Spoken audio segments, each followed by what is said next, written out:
Great.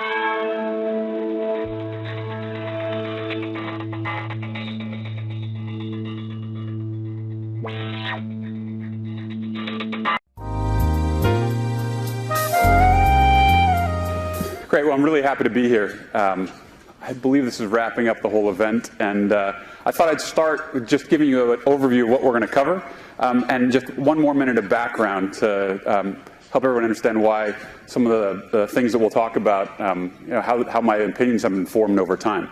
So when I was a partner at McKinsey, one of the luxuries that I had was serving a whole bunch of investors. I did work with a bunch of digital media and tech companies, but about a third of my time worked with some of the largest private equity firms and a bunch of hedge funds who made a large volume of investments in the digital media space.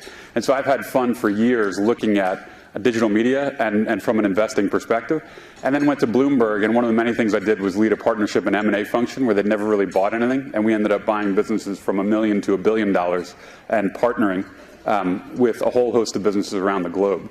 And since arriving at the Weather Company, we have acquired a couple of businesses, and so I've spent a lot of time working with startups, evaluating them, investing in them, and so it's been really exciting for me. I've only been in Atlanta for about 18 months, but when I was in New York, I got a chance to interact with a lot of the most innovative businesses. And I thought, being a member of the community in Atlanta now, it was critical that the company that I'm involved in had a much deeper understanding of the innovation that's going on in this market.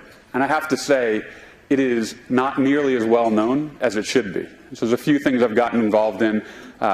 The mobility initiative with the Metro Atlanta Chamber, and I've just spoken to a number of the folks who are in the room to understand a bit more about what's going on in Atlanta. And the level of innovation is staggering.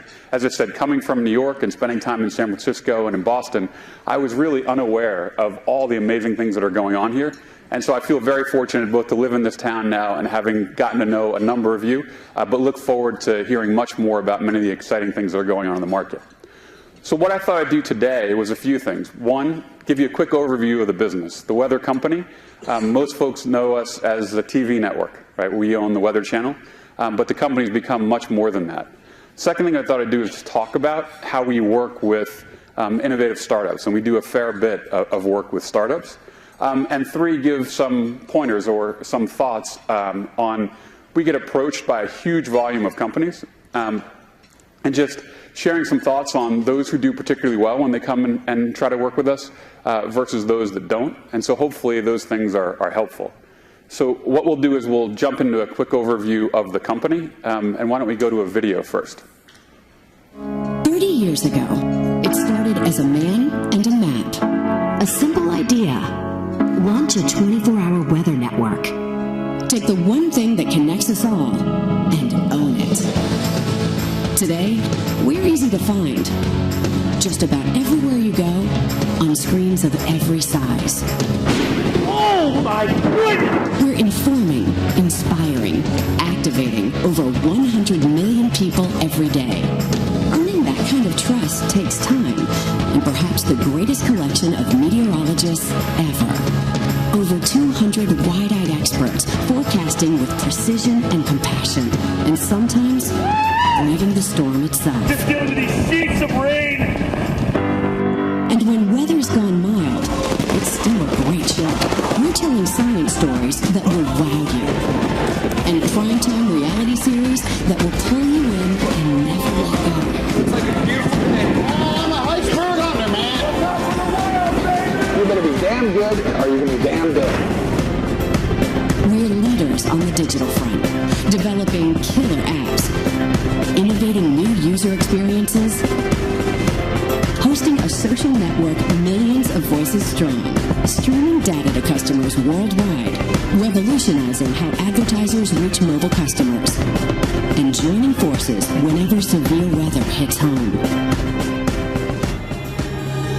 Whether you're 8 or 64, if you're a bus stop mom, a tornado chaser, or an energy trader, a pollen sufferer, a surfboarder, or an air traffic controller, we probably touch your life, and you may not even know it. So a man and a map is now a man and an app, and the 24-hour weather network is now a multi-platforming, app developing, digital innovating, social networking, originals producing, data supplying, market moving, forward-thinking company. We are the Weather Channel.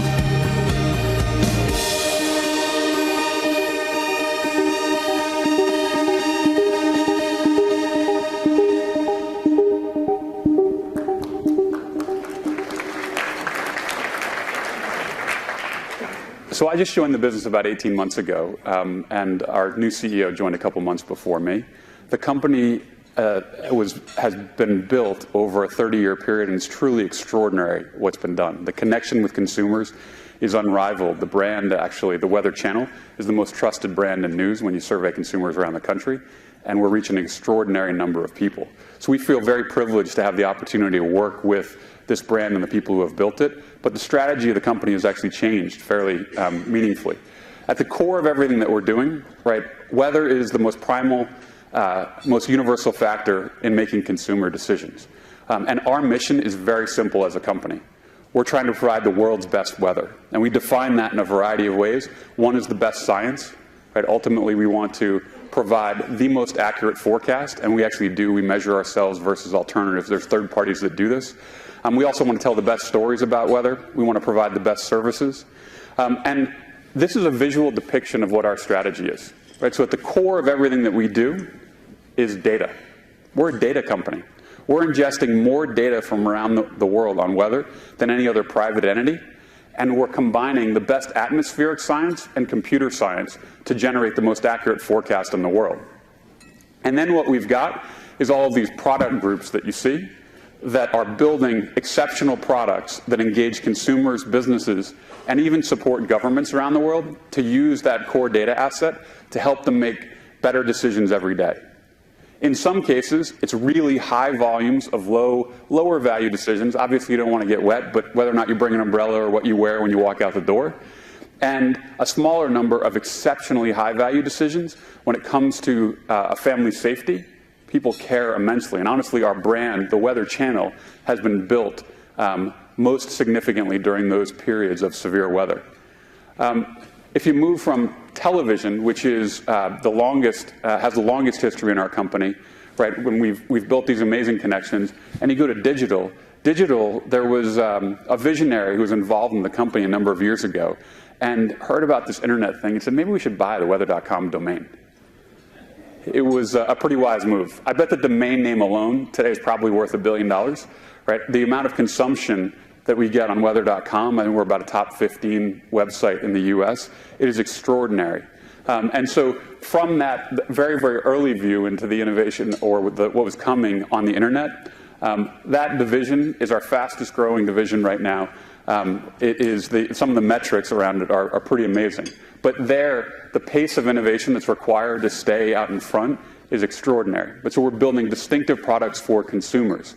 In the next bucket, B2B2C, we're actually powering a huge number of other media companies.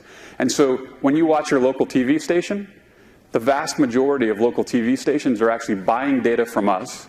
They're buying software packages that help them present that data on air, and we give them the ability to tweak their forecast based on the unique local insight that they have. We do track the results, and actually, all that investment that we're making in delivering the best forecast, it proves to be the most accurate, and so they tweak it. So when you watch your local TV station, you'll see different forecasts from every local TV station. Generally, the results are better with the initial forecast that we've given them, but they're all adding value in some unique way. So we're powering a lot of TV stations, and we also work with them on their digital platforms. You see some other brands there. The vast majority of the large digital media companies, whether it's Google, Yahoo, Facebook, Twitter, if they're using weather information, they're generally using weather information that's coming from us to power their properties. So that's the B2C component. In B2B, it ends up, there was a study done a number of years ago about the impact that weather had on the demand for various goods and services. And it ends up, the results of the study were about 1/3 of all GDP demand varies based on weather, which is pretty extraordinary. And if you look at or hear earnings releases or read earnings releases or hear the comments from CEOs, the frequency that you hear about a company missing the mark based on adverse weather conditions is pretty extraordinary. If you just go search these transcripts, it's very, very common. And so weather has a profound impact on business performance. And while intuitively most business operators understand this, the vast majority of them actually take or look at it after the fact and dissect what the impact was. What we're trying to help businesses do is take a more proactive approach. And if you understand the weather that's coming, how do you actually make business decisions earlier on that drive better business results rather than just reacting to the adverse weather conditions and the worst business results? And so in our B2B segment, we serve 85% of the top airlines in the country where they're using us for flight planning, because outside of where planes are, the second most important thing is the weather conditions. And so we can give them routes that will actually minimize turbulence. We can give them routes that will minimize fuel consumption. And so it's a pretty impactful or a very important part of their operations. The last area of our business is government products. And so because we've developed these skills in forecasting, many governments around the world, particularly emerging markets, are very interested in us helping them develop better forecasting skills and also communicating weather information to their population. And so even in China, actually the primary way that we serve them right now is about half of the municipal governments, all television media is controlled by the government there. Half of the municipal governments are using our software packages to ultimately communicate weather information to the citizens of those regions. The great thing about the government area of our business is we're voracious consumers of data. And so when we work with these governments, we often get access to information that can roll back into our core forecasting models, which is a wonderful thing. The last thing I'd say across the entire spectrum, we talk about our unduplicated reach, but the one overlay to the entire business is international, where we've built these products and we've primarily built the business in the US. So 95% of our business is US focused, yet there isn't another company in the world that resembles what we have built in the weather space. And so one of the great and exciting growth opportunities for us is how do you bring these industry-leading products as rapidly as you possibly can around the globe. Here's some of the metrics on our business. A pretty extraordinary amount of reach, right? Our visits across properties is about 1.7 billion monthly visits. We reach about 2/3 of the US adult population every month, which is, there are very, very few media properties that do that. And we're not even counting in that the information that's delivered through other media properties. This is our owned and operated television and digital properties. We're the #1 most distributed cable network. So in every single home in the country where anybody pays for television, whether it's from a telco, cable, or satellite, they have access to the Weather Channel, and we're the #1 most trusted network. So again, we feel incredibly privileged to have gotten to this position. This is a pretty unique stat, right? And most folks would think that some of the other brands on this page, most notably ESPN, has the greatest reach of any content company, or excluding tech companies, folks like Google or social companies. But from a pure content company's perspective, we actually have more reach than any other content brand in the country, which is, again, it's pretty extraordinary. Mobile. Mobile is a really big deal for us. The rate of growth in mobile has been staggering.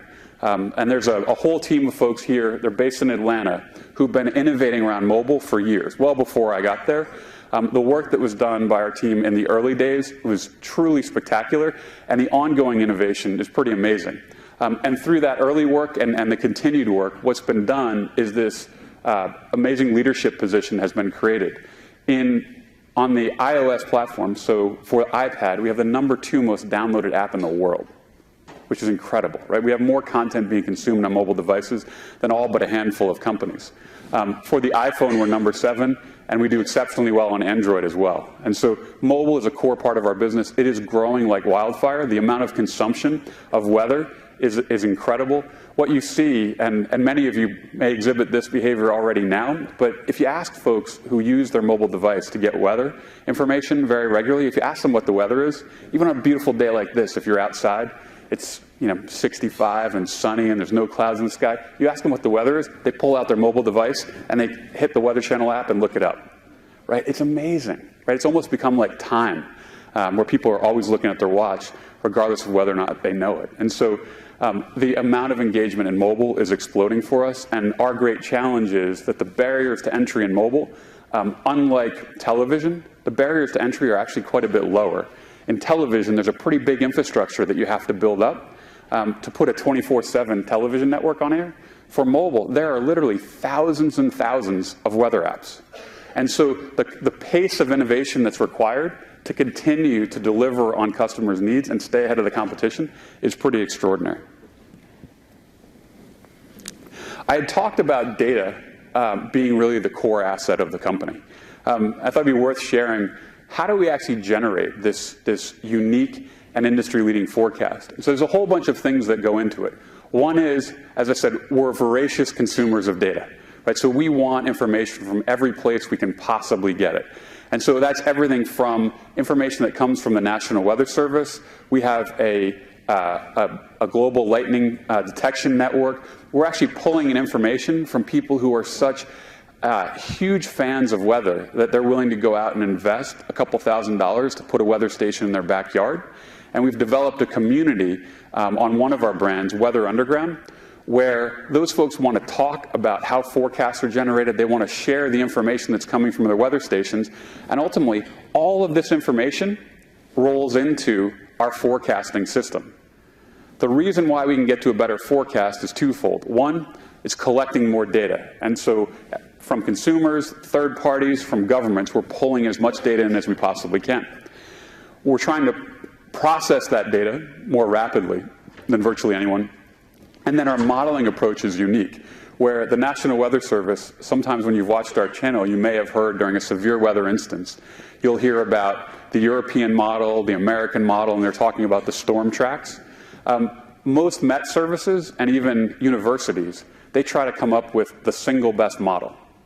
It ends up, the best approach to predicting weather is actually combining multiple models, where certain models are better at predicting something like precipitation or certain severe weather conditions. Some are better at predicting temperature. And so if you can amass more data than anyone, and you can develop the right way to combine models and weight them appropriately based on what they're good at, you can generate a more accurate forecast. As I said, there's third parties that track this, and we end up having the most accurate forecast in the world, which we feel great about and strive every single month to get better at. I've shared some of these metrics before. You see the kind of reach for the company. It's pretty extraordinary. As I said, we're serving a lot of media companies. We're powering over 500 local broadcast channels. I think there's only about 700 that are sharing weather information on television.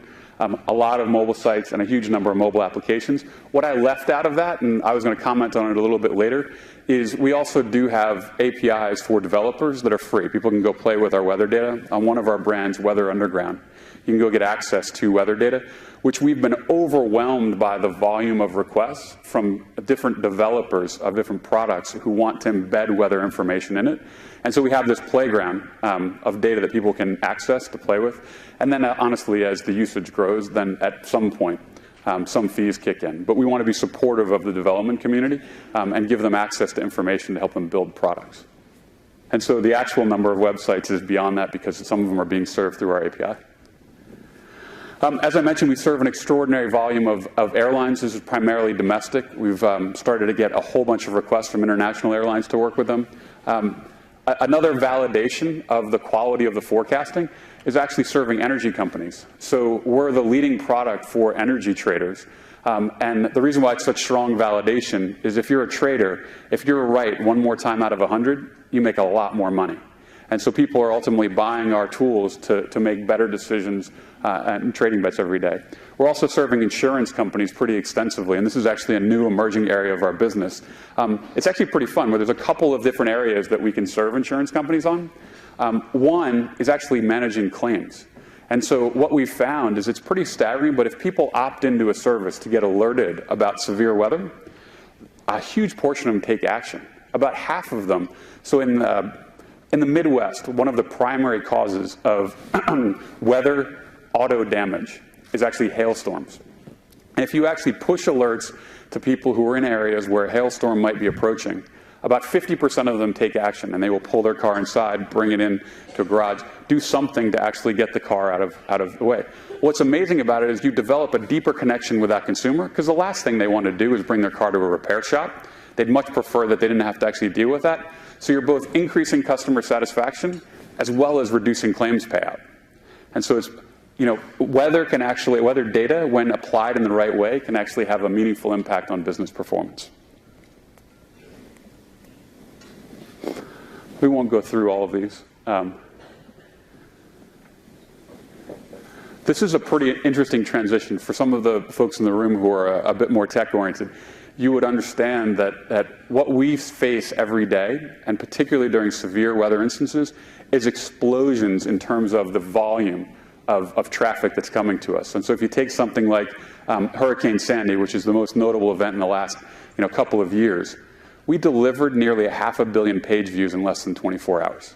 The number of video streams that were delivered was just extraordinary in very, very short increments of time. And so one of the challenges for me with the technology team I worked very closely with is when I arrived, everything that we were running was all on our own hardware. When you have these huge spikes, what you have to do is you have to actually buy a heck of a lot of additional hardware to meet demands during those spikes. And by the way, your brand is severely tarnished if you don't deliver on what people expect during those periods of time. And so one of the big transitions that we're making as a company is transitioning to a variety of cloud services, where we're going to actually be able to dramatically reduce our investment in hardware. But it's a pretty big transition because we had a lot of these products built over a very long period of time. But it will have a meaningful impact on both the financial performance of the company, as well as our certainty that we can always deliver during these most severe weather events. One of the other transitions that we've made is we're actually moving to an agile development approach, right? Lots of big companies have not made this transition. We're trying to operate the whole company in a far more agile fashion. And what you're seeing is a much more rapid rate of innovation. The company's always innovated, but it's been a pretty interesting transition for us as a company. One of the last things I wanted to talk about that was just related to some of the innovation that's going on in the company. There's actually a really good article that was written in the Wall Street Journal a few weeks ago, and it talked about weather effects. And what I had described earlier, that weather can have a material impact on business. I don't know how many of the folks in the room are involved in digital media.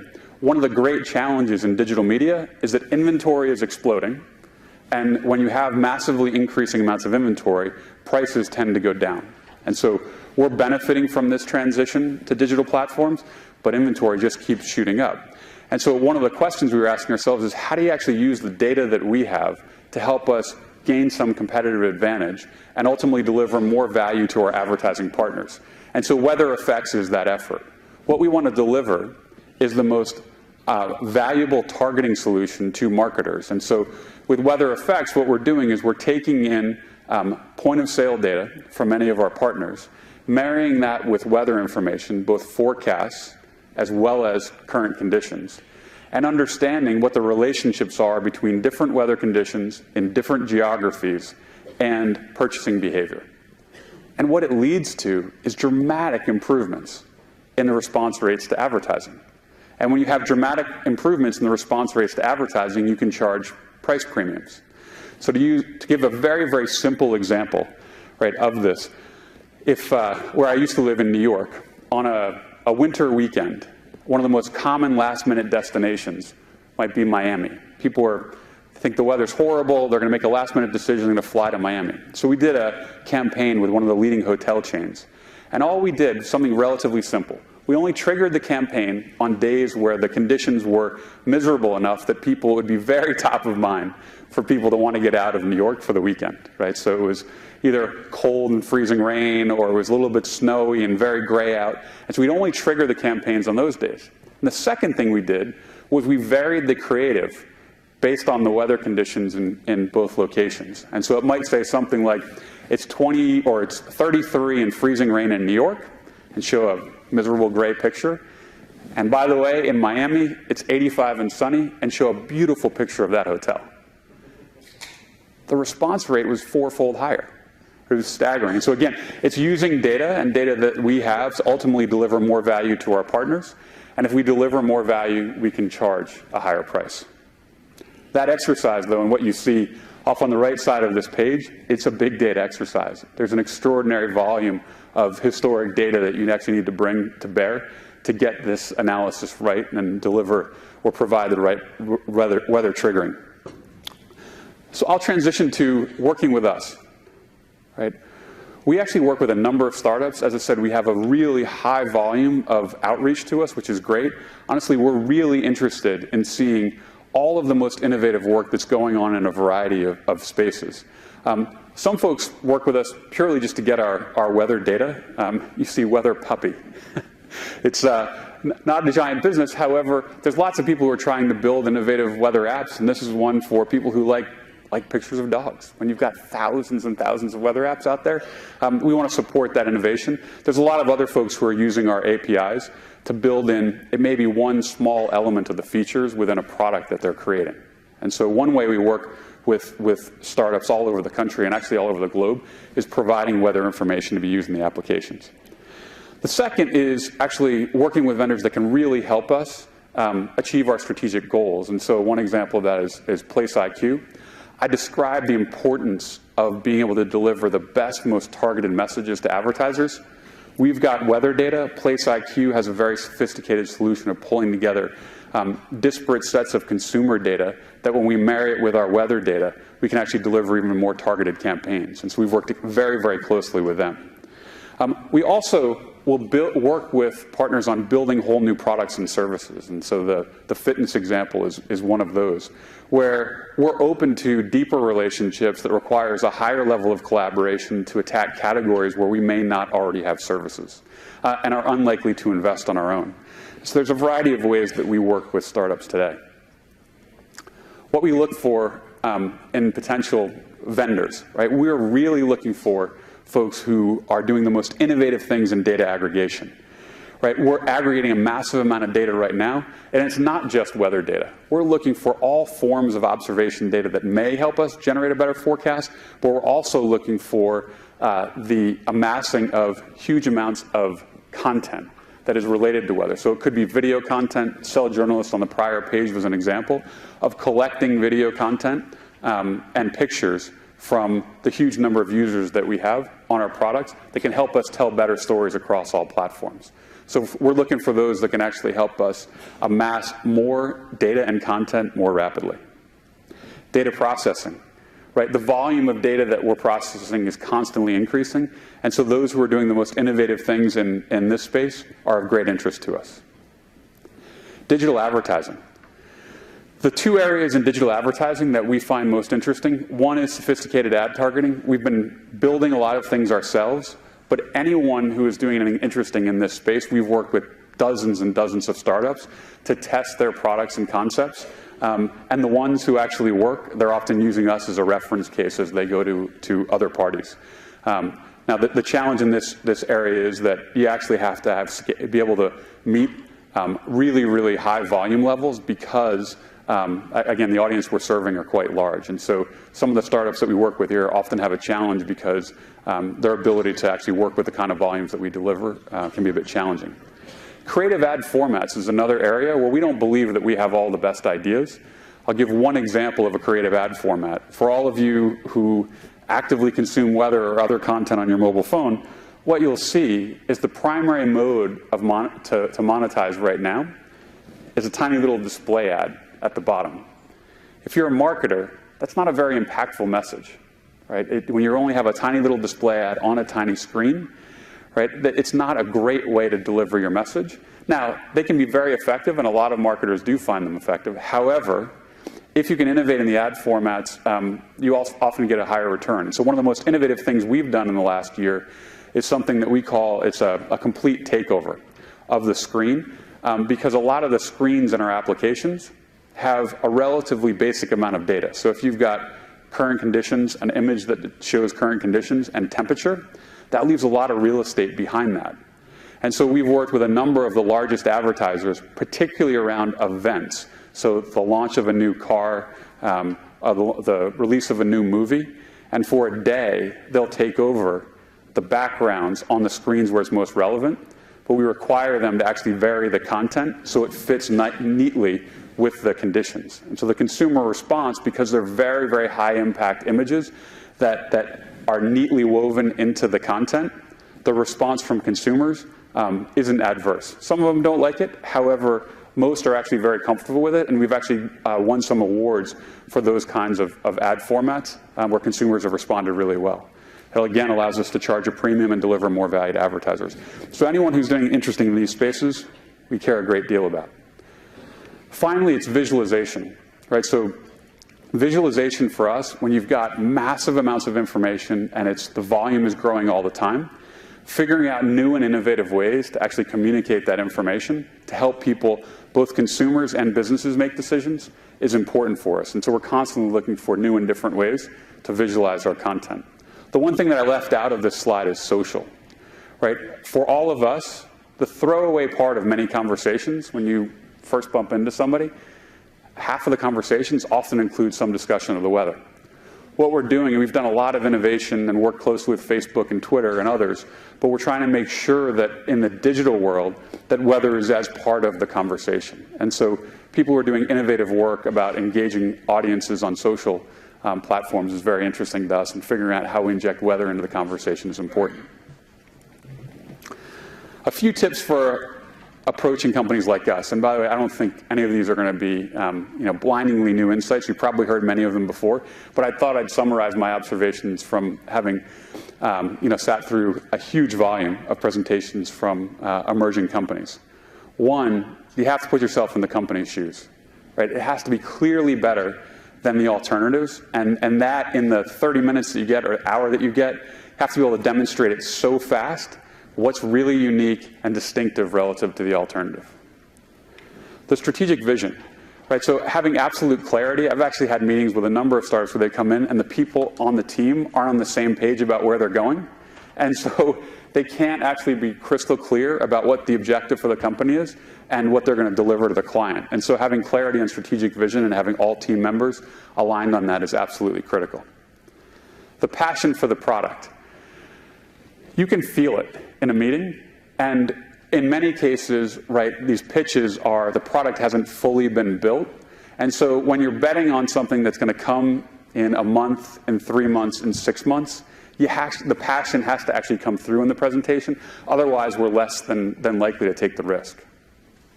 Scalability. This is a particular challenge for us, but I'm sure all startups run into this whenever they're trying to serve large clients, right? You must be able to handle the volume requirements of the company that you're approaching. And this is incredibly simple advice, but for those who are earlier stage, making sure that you're approaching, it's often great to get a logo on your website that says you've got this cornerstone client that's a big brand that everybody knows.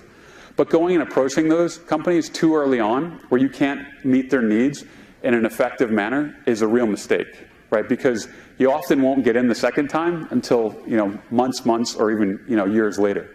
So choosing wisely on who you go to and when is pretty important. Strong sales strategy, right? Determining the appropriate messaging and cadence to reach out to existing and potential clients is really important. Sales strategy in big companies, there's lots of time that's often spent on this, but there's lots of mistakes that you see emerging companies make on sales strategy. I described one in the prior example where just the sequencing and the prioritization of big clients always tend to be the first priority, but if you can't meet their needs, it's often a mistake. There's a whole host of other challenges that you see from startup companies in terms of sales strategy. So things to not do.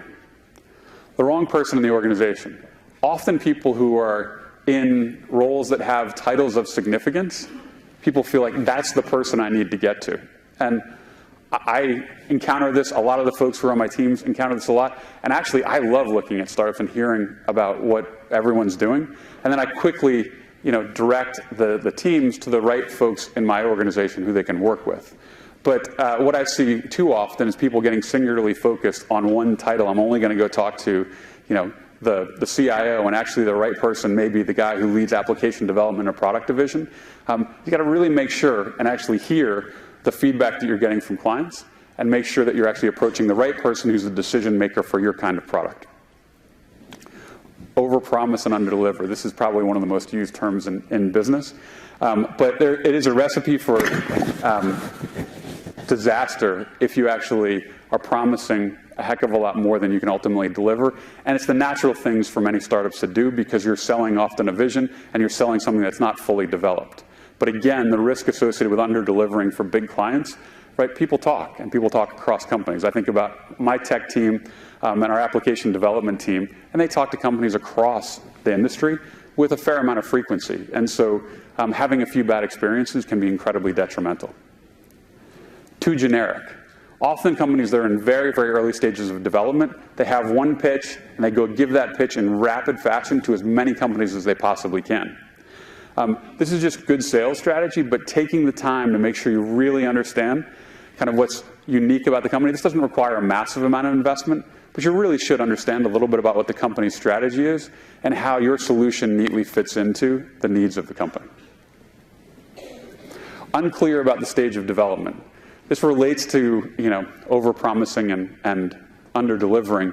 It's okay. Like, our company is actually more than happy to meet with very, very early stage companies or later stage companies. We want to see the most innovative things that are going on in the market. But if you're unclear about where you stand in the development process and the expectation is left that you might be able to deliver something in a month and you're really 3 months or 6 months away, it's a big problem. And so often, because everyone so badly wants to get new clients, they're actually reaching a bit farther than they should. And so being incredibly clear about the stage of development and what you're actually looking for from that. Do you want a paying client? Do you want a beta client? Do you just want to do a small test? Is really, really important. Unclear about the problem that you're trying to solve. I find that the more specific the problem is that you're trying to solve, the easier it is for people in large companies to actually guide you to the right person and make a decision. Right? Often it's the really, really broad, overreaching presentations where you don't know what to do with it. You don't know who to guide the company to in an organization, and it's not clear what decision needs to be made. And so particularly for very early stage companies, and when you're just coming into the market, having a very, very clear view on the problem that you're trying to solve and ultimately the value that can be generated is really important. So the last thing I wanted to close on was the Atlanta Mobility Initiative. I see some folks from the Chamber of Commerce here, and this may have already been talked about at the event. I haven't had a chance to attend everything, but I thought I'd mention it, right? One of the things that has blown me away about being in Atlanta is the amount of innovation that's going on, and a lot of it happens to be in the mobility space. So a lot of companies, we happen to be one of them, who've gotten together and said we want to raise the profile of Atlanta and all of the cool innovation that's happening in this city around mobility. The reason why I put this up here is one of the streams of activity that I'm involved in is, having spent a lot of time in New York and Boston and a bit in San Francisco, one of the things that I hear that's different here than in those markets is access to capital is more of a challenge. Now, events like this are intended to address that challenge. That said, one of the unique advantages that we have here in Atlanta, and we should capitalize on, is we've got a lot of large businesses who are doing really innovative things and ultimately can be clients for many of the startups in the market. And so one of the streams of the Atlanta Mobility Initiative is trying to figure out how do we actually connect these companies who can be clients, because if you've got a couple of clients, honestly, the money will follow. So how do we more efficiently connect these businesses? And so I've put this link on here for all the startups in the audience. It's worthwhile going here. There's a very, very short form to fill out. But if you do, what we're doing is we're trying to find a really senior key decision maker at a whole collection of the biggest companies in town. And we're getting their profile of their interests, and then we'll ultimately match people up. And it's not going to be a massive volume, but you're going to get the right person in a bunch of these big organizations to help things move quickly. Because as I said, I've heard repeatedly that people know who the big companies are in the market, but often getting to somebody who's a senior enough decision maker who can push things through the process fast enough is debilitating, right? Some of the large companies, and I would say ourselves included, depending on the path or the person that people engage with, they can be 3-6 month processes to make a decision. And so trying to do a little bit to help. There's a lot more involved in the initiative, and there's a lot to do to raise the profile of Atlanta, but it's pretty exciting what's going on here in the market. So I'm going to stop there. I've said a whole bunch in a relatively short period of time. Hopefully you found it valuable. I'm also happy to talk to anybody after this, but before I wrap up, if anyone has any questions about our business, about some of the comments I made for startups, I'm happy to take any questions. Just raise your hand if you've got a question, and they'll bring you a mic. Right here. You see one of these poor people standing out in the storm, and then the car drives and got something wrong. So the question was, when we see some of those folks who are standing out in a storm, have they done something wrong? And it's a great question. There's two questions that I often get about our teams that are out in these severe weather events. One of them is that, what did they do to get stuck out there? The second one is, how do you get them there? Like, do you have special air fleets? Like, how do you get them there before the storm?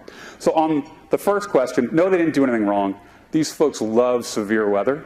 And so we actually have a few folks who are in our organization. I actually saw one of them in our cafeteria the other day, and I was like, I'm pretty disappointed to see you. And he said, well, what are you talking about? I was like, I need you out in the field. When there's severe weather, our audiences are actually much higher. And so I'd much prefer to see him somewhere around the country where there's severe weather. But there's a handful of folks who just love these experiences and being out there and telling the stories. I do think, personally, for all of them, the really challenging thing is after these events, right? Leading up to it, there's a lot of energy and excitement, and there's a passion in the organization about making sure that people get the right messages to keep their families safe. But if you do this job for quite some time, and Jim Cantore is probably our most prominent talent who's been out there doing this for 25 years, you're there when these severe weather events play out, and you're there and you see the devastation. That's a really hard thing to deal with. The second question that I get most often about it, as I said, was, how do we get everybody there? The great news is we have really good forecasting. So we don't need to actually have a fleet of jets and choppers that drop people in. We actually just send the teams there on commercial flights before, and they're there waiting for the event to happen. So, right here. Seeing you talk about the infrastructure behind what you do, from the partnerships to the backyard weather stations to the local TV stations and so forth, that's an amazing amount of data that you're bringing in. Is that a natural monopoly, or are there other companies doing the same thing, or could there be other companies doing the same thing? So there are lots of companies in the weather space. Part of the reason why I described what we've created in the US that's so unique is because there isn't another company that's as diverse in the weather space as we are. But in every, that half moon or pie that you saw, in every sliver of that pie, there is somebody, and often a whole collection of companies that are doing very, very interesting things. We are the largest, but there are competitors all over the place that are trying it. I would say, one of the things that allows for an extensive amount of competition is kind of the U.S. government invests more in weather data collection and forecasting than any other government in the world. And so the quality of information and the forecast that they provide is very good. And so that alternative is free. We are materially better than free, and we invest a lot to make sure that we are. However, the next best alternative, which can power a whole bunch of solutions, it does power many of the apps that are constantly being created, is there. And there are competitors in every slice of the business profile that I laid out. Right here. You mentioned how the mobile apps are selling or downloading well. How do you compete with the pre-installed apps that already come on the device? So the great thing is that we power a number of those pre-installed apps, and so we're getting paid some fees for that content.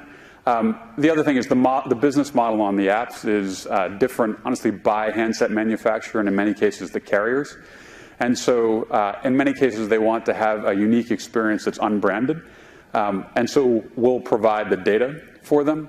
In other cases, they want a very, very light layer, and then they'll drive to our application, and so you'll see click-throughs that drive to our application. But the way that we deal with it is that we try to develop relationships with as many of them as possible and either build white label solutions or power them with data or realize some benefit by giving them some very, very light layer that drives to us. Are there any other questions right back here? When you're talking about competition, near to all of our hearts, a venture-backed startup just sold to Monsanto for a fair amount of money. Yep. I'm curious whether and they have a lot of big data talk in their pitch and infrastructure and all those sorts of similar things. Do you see them as a competition, a partner? How do you see that kind of evolving? So they aren't a direct competitor, because while I described that we're more diverse than any other weather company in the world, what they focused on exclusively was serving the ag market. That was one of the business segments that I didn't describe that we're currently covering. As I said, our challenge right now, and it's a great challenge to have, is that the volume of opportunities that are coming our way are probably more than we can actually tackle ourselves, and therefore we actually need to partner with folks who see opportunities in other segments. I think what it was an incredible validation of the amount of value that the right weather data and tools to actually interpret that data to make better business decisions can make. Some folks may know about it, but Monsanto bought this company called Climate Corp for about $1 billion. It was a fresh startup, I guess it was 8 years ago. Some folks from Google were involved. Initially, they were focused actually very, very broadly on serving many, many different industries. And then they narrowed their focus to exclusively concentrate on the agriculture market. And they were providing an insurance product that, based on how the weather played out and how that deviated from the norms, it would compensate farmers. Then, as they dug into that, the real insight was that they could actually help farmers make better decisions. When do they plant? When do they actually harvest? A whole bunch of decisions. When do they fertilize? Based on the weather and how it played out in those specific farmers' areas. And so they still provide insurance products, but they also have all these tools to help farmers make better business decisions. And so the way I used that was with our own team. I said, look at this incredible value that's been created in a relatively short period of time, helping businesses make better decisions that drive top line or bottom line results. We have that opportunity in the markets that we serve today, but there's a whole collection of other markets that we don't serve deeply where we're getting requests. I'd say one of the most notable ones right now is the retail and consumer product space, because of some of the work that we're doing around advertising and intelligently targeting advertising. If we have distinctive insights about how consumers are likely to behave in certain geographies based on the weather conditions, we can help retailers figure out in store what products do you promote, from a supply perspective, what products do you order, and we can do that a lot better. So we're investigating that more, but no, we don't view them as a direct competitor, but it's a huge testament to the value that weather data and the right tools can create for businesses. Great. Well, thanks for having me. I'm happy to be here, and hopefully you found it helpful.